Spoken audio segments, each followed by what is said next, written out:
The SM Media Podcast Network.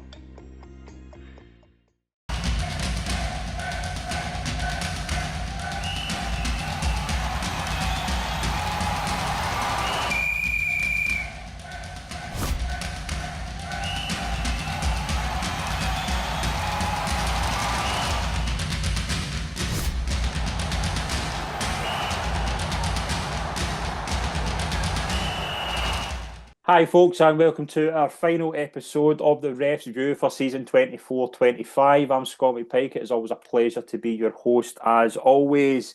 And you might have noticed that we've not been available the past couple of weeks because we've been unavailable doing other things, but we are back for a season review. We've got quite a fair bit to talk about. There was me thinking it was going to be quiet, guys, but it's always a pleasure to talk to. First of all, Des Roach. Very good, Scott. How was your holiday? It was sensational. It's back. I'm back now, and it's miserable outside. So I think the phrase "bring the bad weather back" is quite accurate because apparently it was roasting when I was away. But glad to be back, and it is always a delight to be joined by Steve Conroy. Hello, good to see you again. And you can tell it's a bank holiday. Look at the state of the whiskers. Yeah, it's a bank holiday. The season's pretty much done. We've one game left. We will get into that, okay, because hopefully nothing happens because we're recording it before this. There's nothing really happened while I was away. Thank the Lord, Scottish football is just a quiet place at the moment with no referees, no assistants, no VARs making bad errors. You think? I kind of thought, going away before the season ended, I thought we were in for trouble. Steve, it turned out I was correct in that assessment because there was a few bad errors which we'll get into, but I was surprised that happens. I hate to say it, but sadly, the way the season's been going, no. And again, it's no surprise the way the season's gone that a few of the well-kent faces have been involved in those terrible decisions. Yeah, I mean, we'll say off the bat, two of the incidents we're going to talk about involve the same VAR and referee because they got 2 games in a week and made a shocker in both of them. We'll start with the one at Dundee, the handball. I think it's Portales, the Dundee player. Now, yeah. I find it very tough to see how that's a deliberate handball. The people know what we're talking about. They'll have seen it. It's been well known. It's been seen. It's been there a couple of weeks. Des, how's that a penalty in this day and age? It's not a penalty. Let's be honest. Willie Collum said at the start of the year that we are going to see more favourable decisions for footballing reasons. Now, Portales, see when that ball goes beyond him, he's got no idea where that ball is. It could be in row Z, right? Now he's jumped to try and head it, which is perfectly legitimate to do, and the ball gets played back off him, not into the penalty area. The Dundee player tries to clear it, and it's came off him. Now, I'm sorry, but see me jumping, and it's that close in that proximity. Where is his hand meant to be? His hand's got to be there for leverage, and his hand's got to be there for coming down. So, no, for me, I'm really, really surprised that Nick awarded it without going to VAR.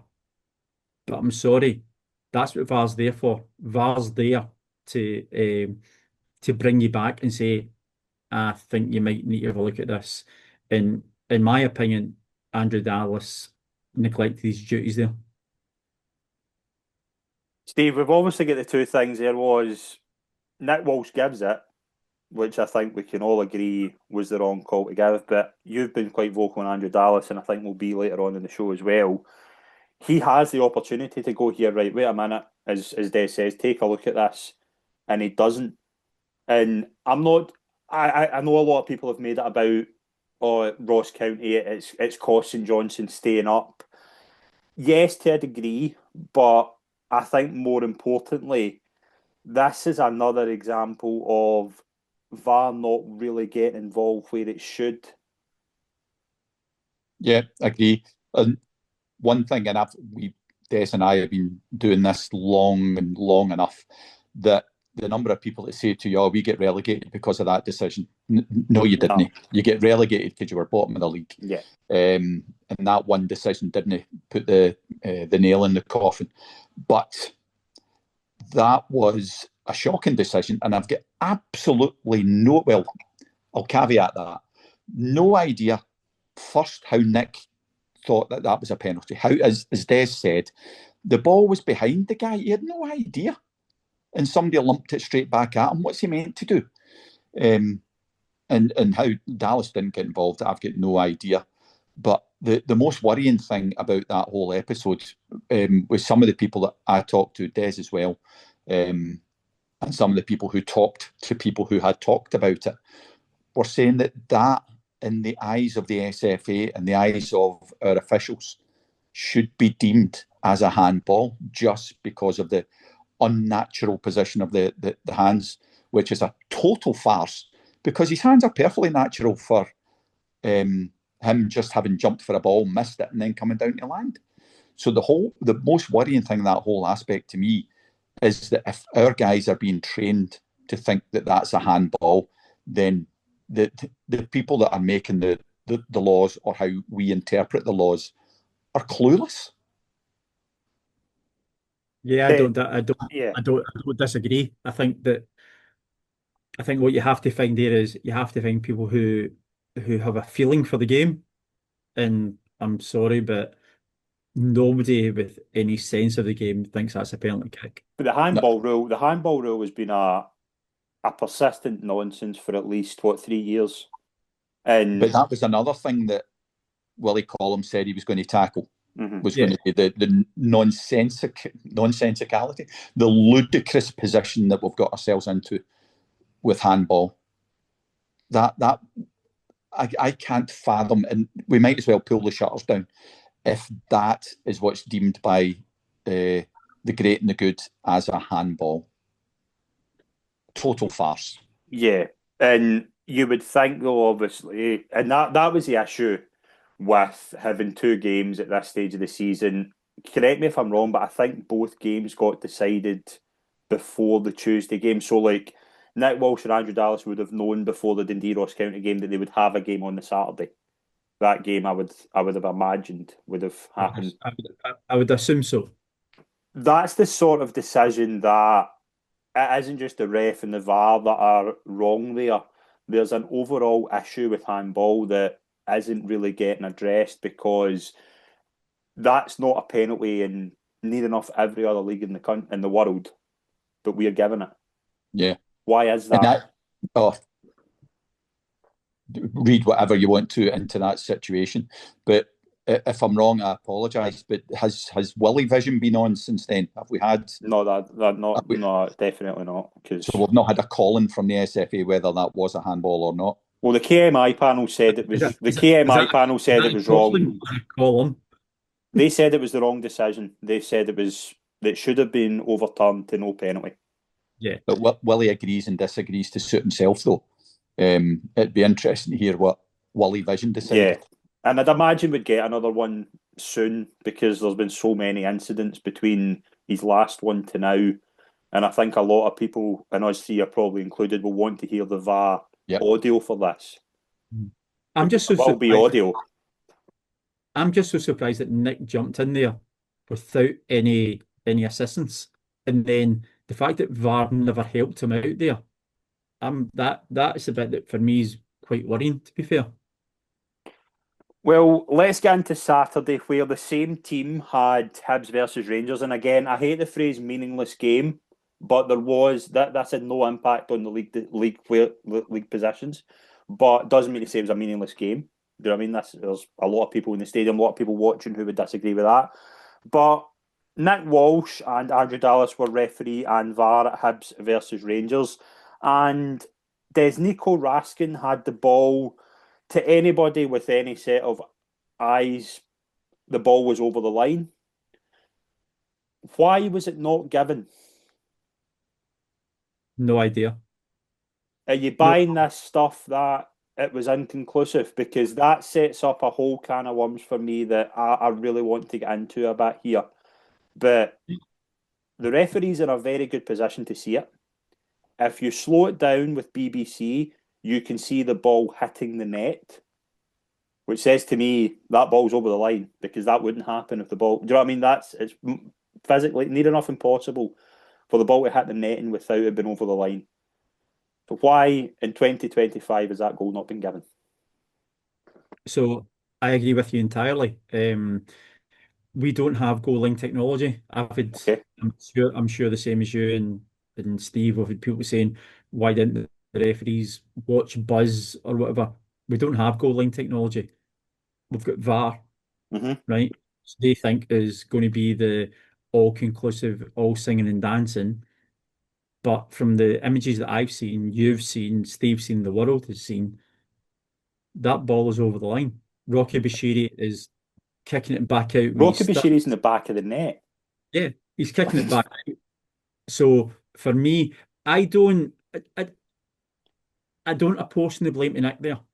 Right? Okay. I don't do. But right, okay, that's fine. That's fine. I don't apportion the blame to Nick there. The assistant is looking across the line. Can he be 100% certain? Potentially, again, not. So I'm not apportioning the blame there. However, you're looking at the pictures, Steve, pictures. I'm looking at the pictures. The same pictures that VAR is looking at, Andrew Dallas is looking at. He's got it wrong, and he's had an absolute. I don't know. It's a goal. It's an absolute goal. 100% at the time, it's a goal. So, on your point about goal line technology, right? And I think it is something that we do need to bring up, because my first thought after the game was goal line technology fixes that. That's an easy thing with goal line technology. However, that's been something that's been said, that we don't have goal line technology because VAR has been brought in and we can do the goal line technology stuff with VAR. That's a fine explanation, Des, if VAR is going to get that conclusively get that conclusive, right? That camera might not be conclusive to VAR. So it's that VAR's not doing the job then. We need goal line technology. We need something. I can't believe in this day and age we don't have a camera behind goals. To me, that's crazy. In this day and age, we don't have that. So for me, it's very, very simple here. We need something behind the goals to get this right. And this VAR light that doesn't do its job, if this is what we've been told it's going to do, is not working. And yes, I sound ranty but it's more and more again, and I'm going to put the blame to Nick Walsh, but I'll let obviously Steve come in first. To me, that the simple answer to that question is that ball over the line? Let's find out. We have a goal behind the net, or we have goal line technology, and we get a conclusive answer. See this SFA stuff of, oh, we can't tell if it's conclusive. Why can't we? That's crazy. Can't disagree with any of your points, but I'm with you. I think that was a complete system failure there. An experienced ref like Nick Walsh should see that from his position. Apologies, I don't know the name of the AR who was on the line. He should have seen it. So it was a system failure, but we've all done that. But how VAR? And I'm goal line technology, yep, absolutely, I would have called that. But there's not, unless you're a rampant Hibs supporter, nobody on the planet thinks that ball wasn't over the line. There was no other conclusion needed or required. That ball was clearly over the line. See on that though, see the big problem with the SFA. The SFA had out to the BBC within minutes. We couldn't conclusively tell that ball was over the line. So as you say about every Hibs fan and every other fan who didn't want that goal to be awarded, they have something there to go on. The SFA have told them this isn't conclusive. So see that stuff of it's not over the line because it isn't conclusive. That's why the SFA, in my opinion, should not be making any sort of statement until they have spoken to Nick Walsh. To me, that is incredible that they've had that statement out within minutes. Why is that? You don't hear that anywhere else in the world. And the SFA speaking to a media company within minutes while the game is still going on. Yeah. That isn't conclusive. That to me is wild that that's happened. But it's not the first time, because they did the same with the Alan Muir incident at Hibs Celtic that Alan Muir eventually lost his job for. Before that game finished, they had exactly the same stuff. We couldn't conclusively tell where that ball was over the line. Now, with that one, we couldn't because of the camera angle, and it's the same here. But that to me is not an excuse. And that to me, again, the apology again, I sounding ranty. This is the sort of reason why we are a backward football nation, particularly with things like this. Yep. We're a Mickey Mouse league, and the SFA are leading the charge towards that. The Alan Muir one, the Celtic game, is I think it's different in that everybody assumes that the ball was over. But it was just a combination of factors. You could not prove conclusively that ball was over the line. It looked it, but you couldn't prove it. So that goal should have stood. Mm-hmm. This one, there's no debate about that ball being over. No debate at all. So again, that goal should have stood. And if they're blaming technology, then that is full square on the SFA. But I certainly think in the Rangers Hibs game, that should have been called by the on-field team. But how VAR can look at it again and again and say that there's no conclusive view, God knows what kind of angle they're looking at. God knows what camera they're using. So, Des, the reason I blame Nick Walsh is because if you look very closely at it, Nick Walsh should be able to make that decision himself. If Nick Walsh gives that a goal and then Andrew Dallas on VAR disallows it, that's different. That takes the blame away from Nick Walsh for me. Nick Walsh doesn't give that. Why doesn't he give that? There has been at least 7 or 8 incidents now. If you go on the website, you go on social media, you will find a list of Nick Walsh incidents. And I'm not one to think referees are at it or part of a conspiracy. I don't think that's possible. But I think with Nick Walsh this season, there has been a hesitance to give certain decisions, not against like a specific club. I think with that though, he lets that go to VAR because he thinks VAR will conclusively give him that. But we've got from the SFA that they can't conclusively sort that. So why is he not given that decision? Okay, I can understand it, and as I said previously, I'm not blaming Nick entirely on that because he's got a square on view looking at it. Right, I can accept that. As same as the assistant referees looking along, going, he's got to look through a post. As you quite rightly said, and as Steve has said, the net moves, so that means the ball's in the goals, right? But for me, the only person that can make that judgment is Andrew Dallas in VAR, because they've got that technology, they've got that view. Why we don't have goal line technology, Steve and I have said for numerous times, VAR light. We just don't have the wherewithal to do it. But as I said, I'm not going to. Well, I haven't shirked. Andrew Dallas got that entirely wrong, and he should have been calling that. What about the thing as well? There was people saying it was a foul. Point blank. Sorry to cut across you, Scott. That's okay. We're saying goal line technology would have concluded that. I can't believe for a second, I refuse to believe that somebody as experienced as Dallas could not conclude that ball was over the line. Refuse to believe it. Yeah. What about the thing as well? A lot of people were saying this, that the reason it wasn't given is because there was a foul. Is there a foul? No, there's no foul. See a foul. Like, again, is that just people looking for a reason to, because it's Rangers, or we don't want that? That to me has been said. A lot of people have said that to me, that the reason that they don't think it's a goal is because it's against Rangers. Now, I don't think that's even possible that referees go in with that train of thought against any club. However, no. There have been a few times this season where I've looked at a game and when you're not given that because you think VAR will bail you out. And that's wrong. That's not what VAR is for. VAR is there to be a tool for the referee. It's not there to get the referee out of trouble. and stop the referee making a decision because he knows that will back him up. Like, that's the only reason I think Nick Walsh doesn't give that, is because I think he thinks, I'm not entirely sure that's over, but VAR will help me out. But then we've got the SFA saying that isn't over the line. We can't conclusively show that's over the line. Well, VAR is there in its whole intent and purposes is to get the management of the game and the refereeing decisions correct. So it is there.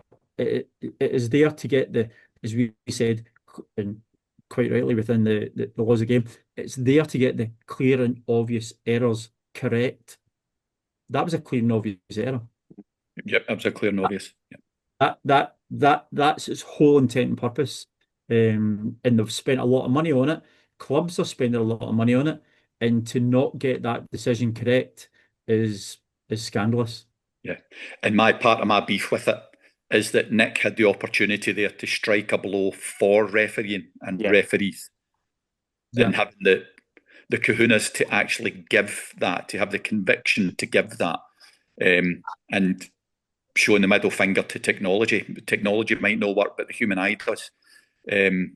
But I can't argue with the fact that he left it to VAR to try and make his decision.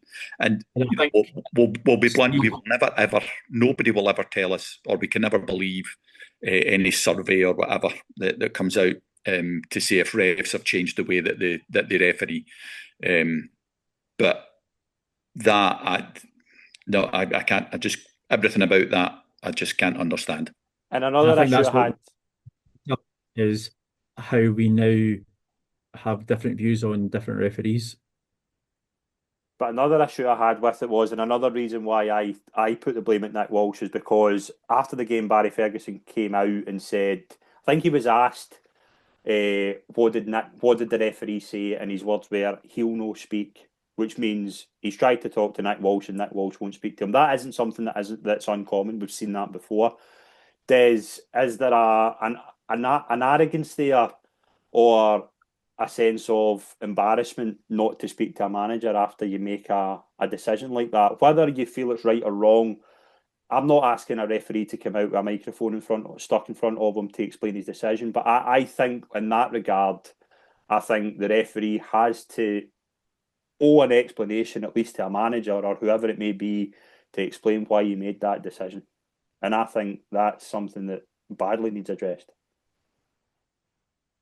I would certainly like to think that there is no arrogance. I think Steve will tell you, him and I have had numerous discussions with managers after games, and I'm quite happy for them to say to me, I disagree with you, and we can have an adult chat about it. If there's an arrogance about it, I'd be very disappointed. Because listen, we all make mistakes. Managers make mistakes with player selections and player subs. Referees are going to make mistakes, but do you know what? Take that wee 15 minutes, and I would be more than, and always have been, always more than happy to have a manager come in and say, right, let's have this discussion. We don't need to agree, but we can agree to disagree.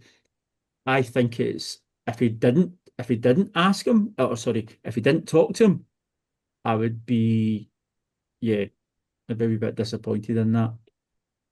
And Steve, I'll bring you in this as well, Des. But Steve, during the week, I think Des said it, and somewhere I think your quote was, Des, that Nick Walsh should probably given an early holiday.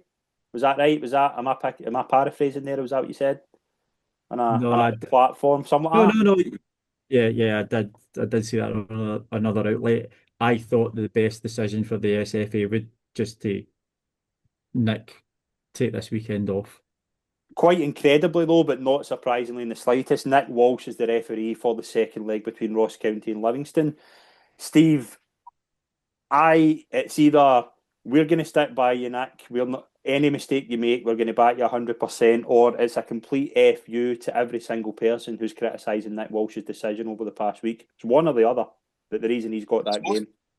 It's utter arrogance, and it's a show that it's their ball, and that's it. We'll do what we want, but you can rest assured, and obviously they'll be able to say, "Oh no, we wouldn't do such a thing." absolutely guaranteed, utterly guaranteed, that if I had made mistakes like that in close consequence, you wouldn't get a game so close after making horrendous mistakes. I wouldn't be given any leeway. Des wouldn't be given any leeway. Davy Summers wouldn't be given leeway. Charlie Richmond, you could say loads and loads of names, would not be given the leeway, and nobody can say otherwise. But and we've said it throughout the season, the same people make the same mistakes.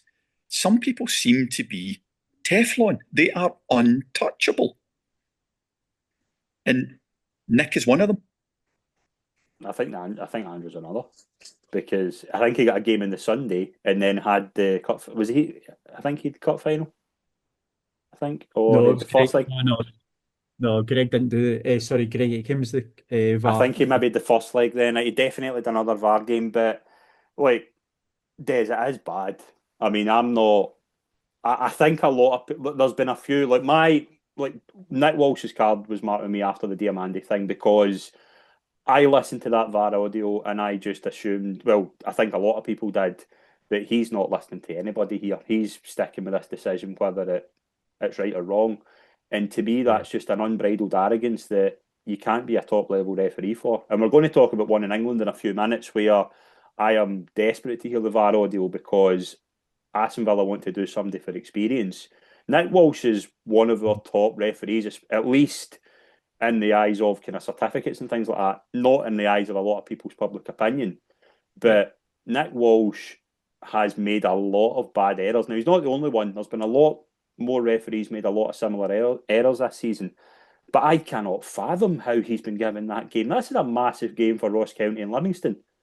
And it's incredible to me how, like, well, I don't know whether Willie makes the decision himself or somebody else makes it for him, but just to completely go right, the criticism he's had, and think about it as well this way, you don't know how Nick Walsh handles that criticism that he's had this week, and a lot of people have been on his back publicly and privately, I'd imagine.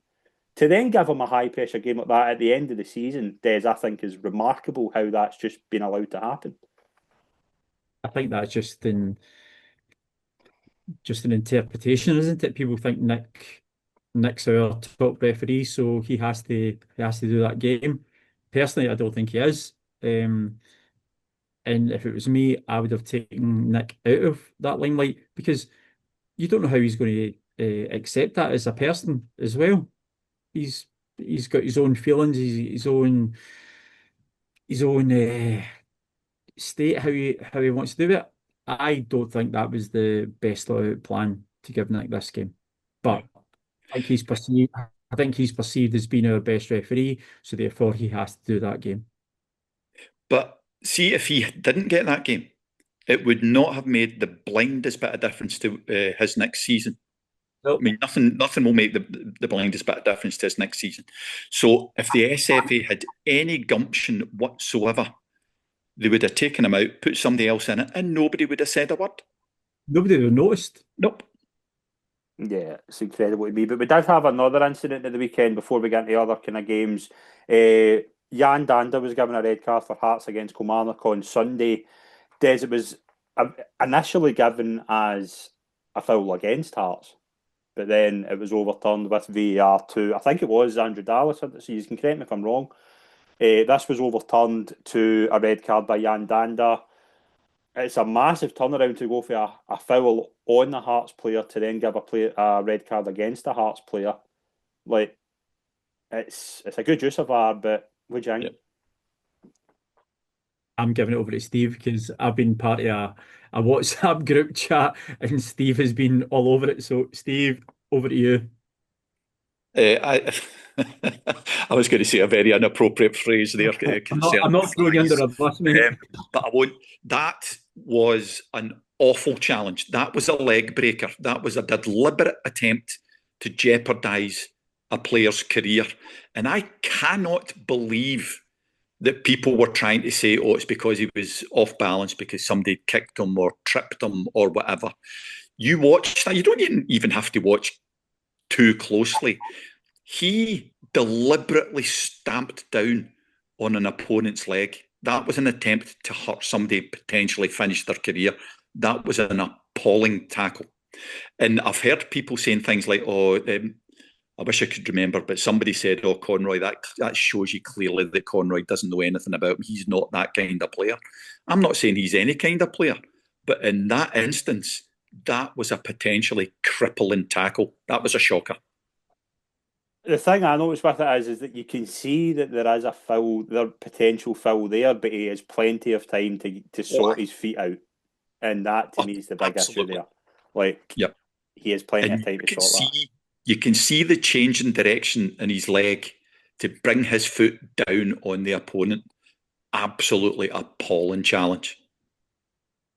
I'm just going by Dez's reaction that he agrees. I'm saying nothing.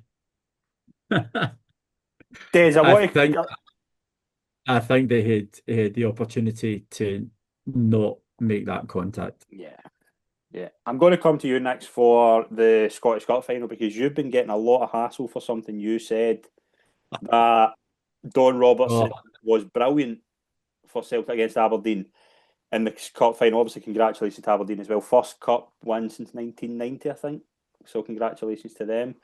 Yeah. Was he brilliant, or was he just not bad, but that's kind of classed as brilliant based on the kind of standards we have at the moment? That was my question. No. Listen, I'm going to stick by the words I said. I know I've been getting a lot of heat online. I don't think there's any decision they made had a material impact on the game. I thought to go through a National Cup final for 120 minutes, it was correct. I know people are saying like Celtic players were, he was getting picked up. Listen, I don't care. I thought Don had a really, really good game. And that's why we'll come to it later on. But what are people talking about today? They're not talking about Don Robertson. There's no headlines. There's nothing there. I don't think there's anything that we can be having any comeback on it. Nothing at all. No, but I think there is the inevitable thing of, particularly in that kind of game, the first thing will be to blame the referee.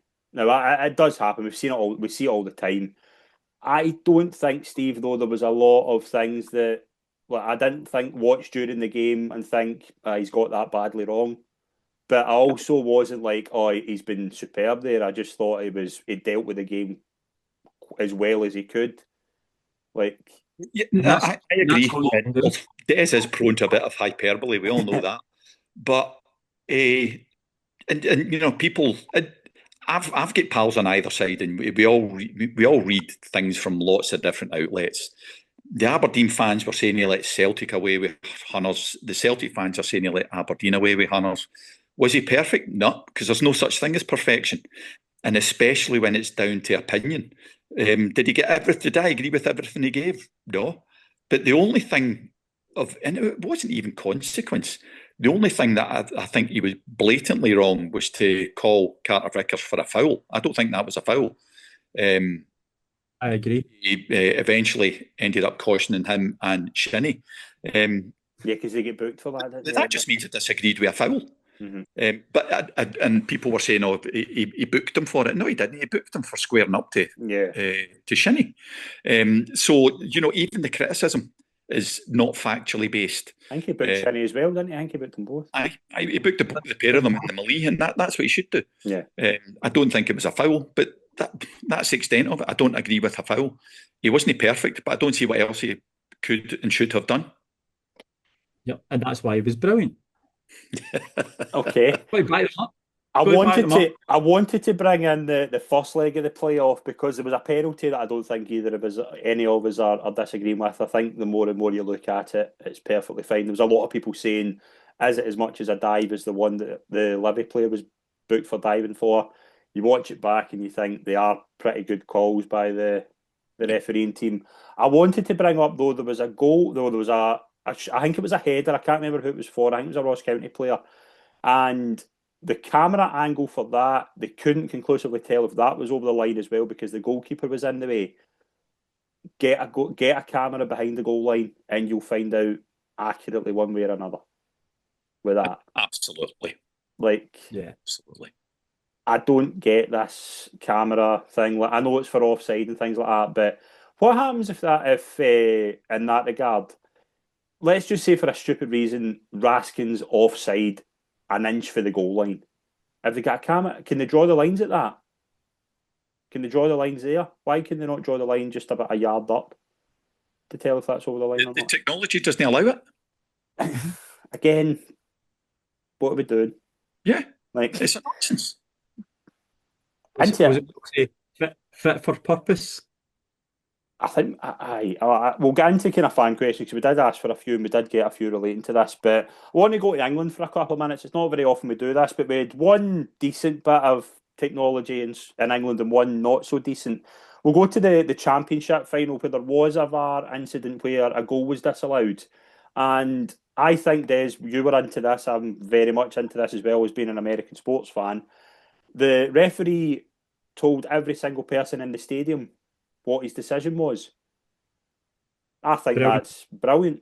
And I know we will not get that in Scotland, at least for a few years yet, but what a difference that is. Yeah. Steve and I have said this from day one, that to take away the time spent on VR and looking at screens, do you know what? Just it's an entertainment business. Let them know what's happening. And we are going down the NFL and NBA route, but I thought that was brilliant. The referee saying, this is the decision and this is why. Now, you don't need to agree with it, but is he at least putting out there, and it's got fan involvement, it's got fan engagement. The people at home know exactly why as well. I thought that was brilliant. Really, really good to see that. Steve, you into that? You think having a mic in front of you? I hope there's not any more of the Americanisms come in, but that kind of thing, it just cuts it off. That's end of debate. Yep. I was totally into it. Let's get into Sunday, where the final game of the season was Manchester United 2, Aston Villa 0. I know we did say earlier that the decision made against Ross County didn't. I don't think it made a massive difference to where St Johnstone finished in the league. Steve, I think the incident at Old Trafford very much did have an ad decision of where Aston Villa finished in the league because they had the ball in the net. It has been deemed, from what I can tell, the reason VR couldn't intervene is because the referee whistled before the ball had crossed the line. Aston Villa are not happy because they think the referee, I think he'd only done 11 Premier League games or something. So they're trying to do him for apparently he was the second least experienced Premier ref in that diet of games. I don't think we can argue it's a big mistake. It's a huge mistake. But are we putting that down to inexperience, or is that just a bad error? No, I think that's a bad error. I don't think it's down to experience. He might be the second least experienced referee in that diet of games, but he's been refereeing for 20 years to get to this stage. So he's a very experienced referee, and it's Villa, playing to their audience. But you can't take away from the fact that it was an absolute howler. And we've had this debate, funnily enough, today, and Des and I in one of our football groups. I think universally we're accepting that was a ludicrous decision. But the SFA, the FA have their get out clause because of the way the law is worded. Mm-hmm. And the wording says that if the goalkeeper has the ball between his hands and or another surface, then he's deemed to be in control of it. Now, I don't doubt for a second that at some point that ball was between his hands, but at no point was that ball ever under his control. No. And Matt, being, and you know how facetious and sarcastic I am, if that is going to be sanctioned as a foul because it's between the goalie's hands, then the only bounds of that nonsense is the goalkeeper's wingspan. Yeah. So all the keeper's got to do is hold his hands out. It's ludicrous. Absolutely ludicrous. And you could tell by the goalie's reaction, you could tell by the United defender trotting back in, they all knew that was a goal. And put it down maybe to exuberance and all the rest of it, but it's a mistake. He shouldn't have blown either. We're being told to wait. So the fact that he blew that just takes VAR out of the equation, because what you'd be asking VAR to have an opinion on there is a foul, and that's not VAR's business. So it was just an utter mess. And Des, it is one of those where if that happens in a game where there's not much on the line, I don't think we hear much about it. And that, specifically in England, I think it's different up here because I think we are kind of conditioned to be quite kind of like looking for controversy. Like, I think if that had happened yesterday with Everton and Wolves, I don't think it would have made a difference.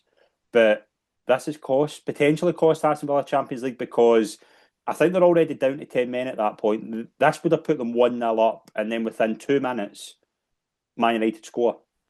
And I think just the entire kind of win just goes out Villa's sails.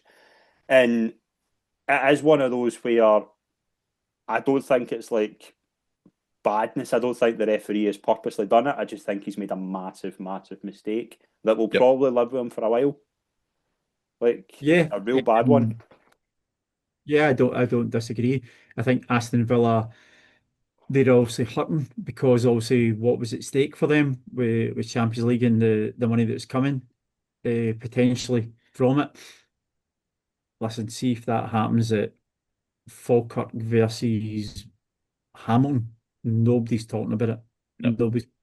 I just think that at that moment in time, and I'm not going to digress from it. It was just a horrendous, poor decision, and I'm sure that referee will be hurting, and he will learn from it. And was it we're always told, Stephen, when we were coaching, you can hold a whistle for 2-3 seconds, wait and see what happens. That's what it should. Nobody needs to go over it. It was a wrong decision. Yes, Aston Villa have been wronged, but as we've said already, your season doesn't come down to one decision. They had numerous opportunities to get further points earlier on in the season. We did open it up to some fan questions because this is our last show of the season. We got a few, and I'm going to go with the first one just here. I'll obviously put them all to you both. But the first one: why are Category 1 refs scared to give decisions when they happen at that moment, and are they relying on the VAR team to give decisions? I think we've kind of answered that, but I think it is probably something we can discuss a bit further. Steve, are they scared, or are they too eager just to stick to the technology to bail them out? What do you think with that? Honest opinion, and I know the tagline "petty and ill-informed" has been claimed by somebody else, but out of ignorance, and I've not spoken directly to a Cat 1 ref about this, I think it's pretty clear that refereeing has changed and the way we referee has changed, and that we're relying on VAR now, not even just to dig you out, but to verify you. And I think that's quite sad, and that's partly what I'm annoyed at Nick for the Raskin one. He could have struck a blow for refereeing if he had given that, which is probably a long-winded way of saying, we'll never be able to tell one way or another. But I think it's unavoidable that refs have changed and are now relying on VAR. I think that it's quite frightening actually, because when you and I were active, Steve, we never had VAR. We had assistants and we had fourth officials, and then goodness, we get communication kits and we could talk, but your credibility was done on your own decision making, and if you needed a wee bit of hand from an assistant or fourth official, you accepted it. So I'm disappointed that if it is going down that route, and I would really hope not, but I agree with you. I think that the guys are looking for a dig out. Yep. Next one, what can the ref ops department do differently to improve the quality of decision making among officials? I'll go to Steve first for that. How long have you got? Oh. Is there anything that can be done straight away? We've said, certainly this season, but we've said long before, see if, and bring it back to the SFA, if the same guys are making the same decisions week in, week out, then I've said it and I'll say it again. Then they must be getting trained to interpret incidents the way that they've been given this season. Because if they were getting them horrendously wrong, surely to God, they would be dropped, they would be binned, they would be changed. So I put this squarely down to the SFA and their coaching and their teaching. Something is amiss if our guys are making basic errors, but they're making the same basic error every week. Now, refs can make mistakes. We all do. Des wasn't shy at making a mistake or two. But Neither were you. if it's the same thing happening every week, then that must be the way they're being trained. Mm-hmm. So this is down to the SFA, pure and simple. And purely for the record, Steve was prone to make an error or two. No. I'll give it a few holes, mate. Des, I'll come to you for this one. Do you think it's fair the SFA instruct officials to referee certain games differently? I know referees are told to try and keep cards to a minimum in games involving Celtic or Rangers. We should say that I have never been told that. That's never been confirmed. I think if that is the case, I think that's a very dangerous thing, and I don't think that'll ever become public knowledge. But I think there is, like, my first thought with kind of certain games is there might be, like, the first 20 minutes, like, I think a referee will try and keep his cards in. And that's kind of one of the things I noticed this season with Rangers Celtic games, where they usually end up being quite, like, hard to referee. But I think just with the difference of mentality of player, I don't think it is the case like that anymore. But I don't think it's certainly a case of where the SFA are specifically going to a referee, you cannot show cards. Like that, to me, that's not happening. And that's bordering on corruption if that's the case. Yeah, I can entirely say right now is you guys are my witness. I have never known any referee to be told that you need to referee a game differently. What you do is you understand the situation, which can be game to game, whether it's Celtic Rangers, Partick Thistle Morton, Annan East Stirling, doesn't matter. You read the room and you read what the game's all about. But there has never been, and certainly I've never been involved in it, there's never been an instruction that you do this differently. Yes, of course, every referee wants to keep their cards as least used as possible, and you try and manage the game and you manage the players, and that's where relationships, Steve, far better than me. You know the guys and you can talk to them and you try and manage your way through, but there is at no point do you not produce a yellow card if somebody's deserving of a caution or somebody's deserving an ordering off. You just have to read the room and read the game and know what's entitled at that point. Yep. And I've been involved in Celtic Rangers games, and I know some people won't believe me, but at absolutely no point was there the slightest hint or suggestion that this game is not subject to the laws of the game. It's a fallacy, and I know some people just won't believe me, but it's not true. You're not told to referee a certain game in a certain manner. You're just not. It's a nonsense. Every game is judged on its own merits, and I was never prone to caution and send off. That just wasn't my game, and I got away with it because I dealt with the game same as you did.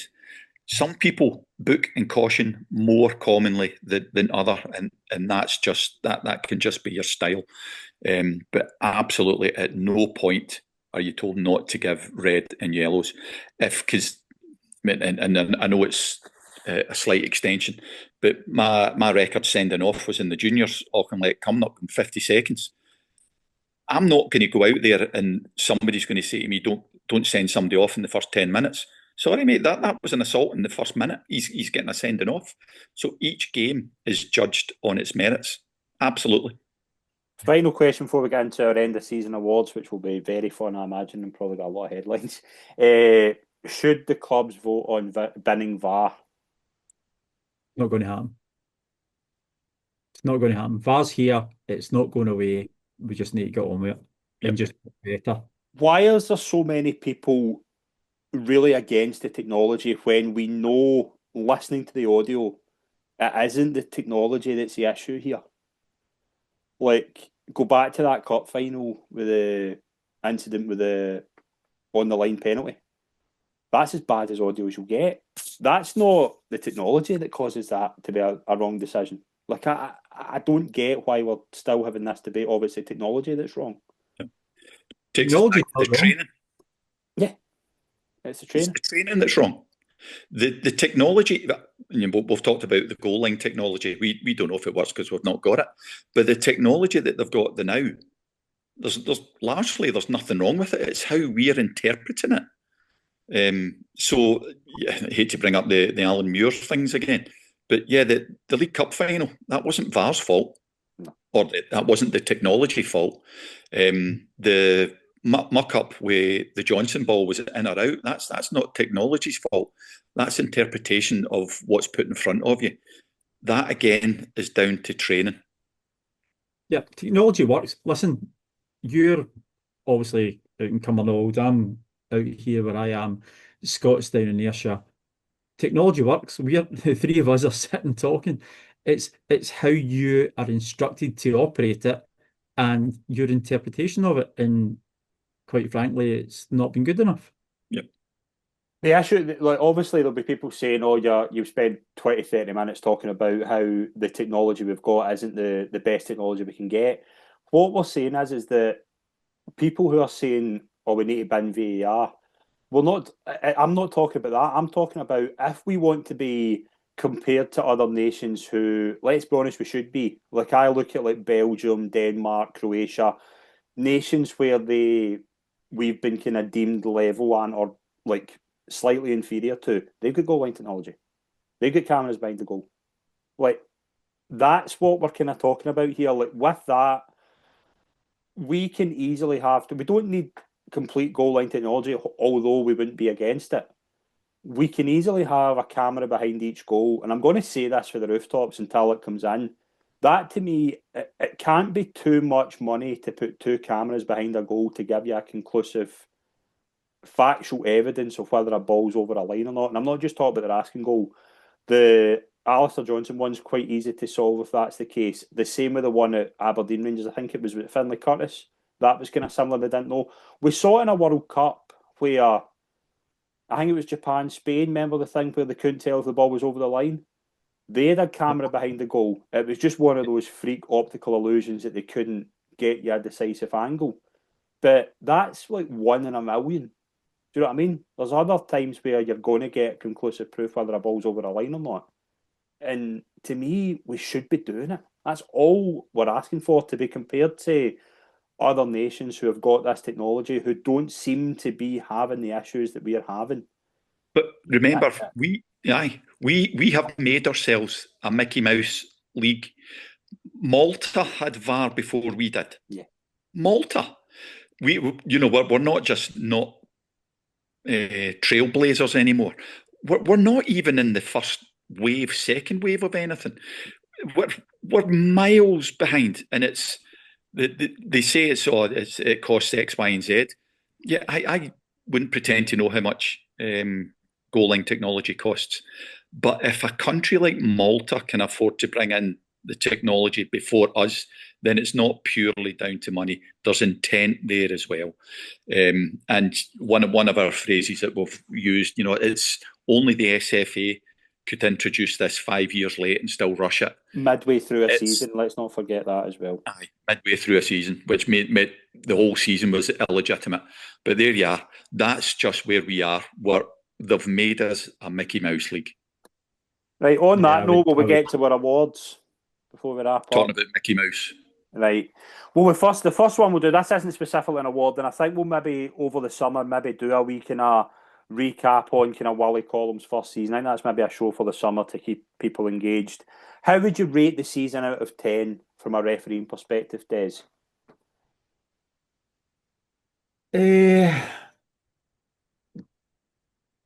I don't think it's been the best. I think there's a couple of guys who are doing well, but I think that there's a few that a few that could be doing better. I won't name any names because I'm sure they'll come for me. I think there's a few SPL referees that we've spoken about over the season, but I would probably say that we're probably sitting about a 7. Okay. Okay. I was going to go 5. I think it's just, if it's been anything, it's been mediocre. Steve, Des is always quite like, he'll give it more than it probably should be. So I'm going to go 5. I think I know you'll probably lean towards Steve's going to hit 6. the more mediocre side of it. Des is hyperbole again. Yes. I'm going to get the Skelf bump and go right between you. I'm going for 6. Okay. Right, I'm readjudging it. I'll go a 6. Okay. What was the worst decision of the season? What's the one decision? We'll go for the bad award first.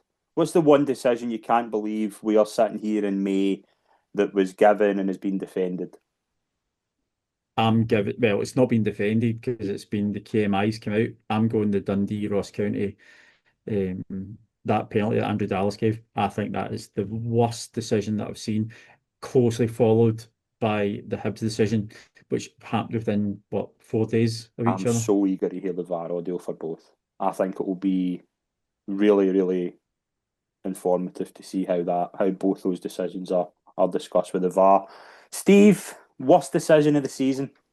Well, I'm going to make it unanimous and award that to Mr. Dallas for his VAR performance, St Mirren versus Kilmarnock, and I'm going to use Derek McInnes's words when Matthew was a ref, so he's been mentioned in some of the Pluke Awards, but Andrew Dallas missed Rooney booting a Kilmarnock player twice.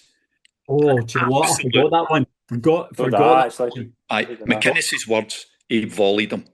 How the hell that was not given by Dallas, I will never in a million years fathom. And here, my great bugbear, and I'm going to get it in one last time this season. See, if Alan Muir was bad enough at VAR that he deserved the sack, and I'm not going to argue if he was or wasn't, why wasn't Dallas sacked as well? He has been awful. Yeah, I'll go with that. That's, to be fair, I'd forgot about that one. That's how long ago it was, but yeah. I'll go with the Diamande one because I still to this day cannot get over and I'll say it again and again, like how Nick Walsh does not overturn that. Like it's incredible to me how he just completely goes against the information he's getting from his VAR. I can't remember who the VAR was. I think it was Don actually, and he completely goes against him and just sticks to his decision. An incredible decision for me. I'm not going to disagree with your one about the Kilmarnock one. I forgot all about that. Best newcomer. Who's been a referee this season, Des? Who you've thought with the right training, with the right mindset, can go on and be a big referee in Scotland? For Stephen I, he's obviously not new, and we've came through and we know his father. But I think Ross Hardy has got a chance. I think Ross Hardy's got a chance to go and put his imprint on it. The games that I've seen him, he's now FIFA, so he's also been well thought of upstairs at Hampden. Yeah, I think Ross has got a good chance, and I wish him all the very best. And he's got a dad who's very supportive, obviously been through it himself. So yeah, I think Ross is probably our best newcomer. Dave, who we got? Again, we're going to be unanimous. Yep, Ross. He is showing great promise. I have high hopes for him. His dad, who was Des and I's vintage, maybe even a wee bit older, will keep him grounded. Will make sure he doesn't believe any good press. He'll also make sure he doesn't believe any bad press. I think he's not been perfect. Again, he's not been perfect. He's learning his trade. But I think that boy has a very, very bright future, and fingers crossed for him. And the final award, the Best Actor award at the Oscars. Who is the best referee this season, Des? for me. He's always been the one that I thought was the best. He's maybe not been the one that's been pushed at the most, but for me, I think Don Robertson is the best referee that we have in Scotland. Steve? This is getting really boring. Don, brilliant. Robertson, without a shadow of a doubt, head and shoulders above everybody. And I hope and I know Don, I hope he doesn't start believing his press, because it seems to be having an adverse effect on other people. But Don is head and shoulders. Okay. Guys, it has been a pleasure. Thoroughly enjoyed this season. We'll be back again next season. Des, thank you very much for your company over a very dramatic season, and no doubt we'll be in for the same in August. Yeah, looking forward to it, Scott. Looking forward to it. It's a pleasure. And to Steve as well, thoroughly enjoyed your company, and we will see you in August. It's been a fantastic season. At least we've played a blinder. Cheers, guys. Thanks very much, everyone tuned in, folks. We'll see you all soon. Thank you.